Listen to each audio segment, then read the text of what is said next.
Un'isola con sempre meno bambini e più anziani, una popolazione la cui età media continua ad aumentare ben oltre la media nazionale.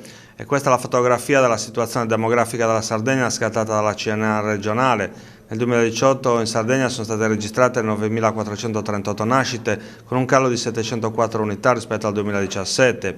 La flessione è stata del 24,2% rispetto al 2012 contro il 17,7% del resto d'Italia.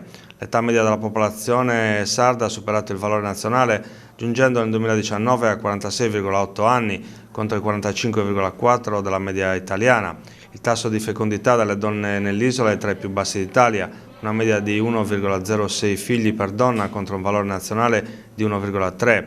L'età media della madre al parto nell'isola è di 32,5 anni, quasi un anno in più rispetto alla media nazionale.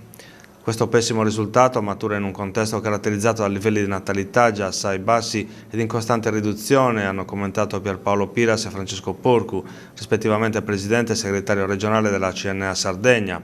È ragionevole ritenere che il rilevante calo delle nascite trovi una spiegazione nei fenomeni di invecchiamento della struttura demografica, aggravati dai consistenti flussi di giovani in uscita dall'isola in cerca di un inserimento lavorativo soddisfacente.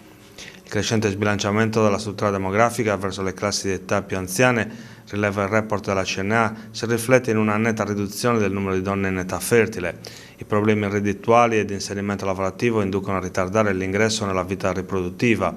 È evidente che il consistente flusso di giovani in uscita dall'isola per mancanza di lavoro rappresenti una delle principali cause della bassa natalità e del declino demografico nell'isola, sottolineano Piras e Porcu, con un tasso di disoccupazione giovanile 15-24 anni che nel 2018 ha toccato il 35,7% contro il 32,2% nazionale. La relazione stretta tra la situazione economica e i fenomeni demografici risulta abbastanza evidente.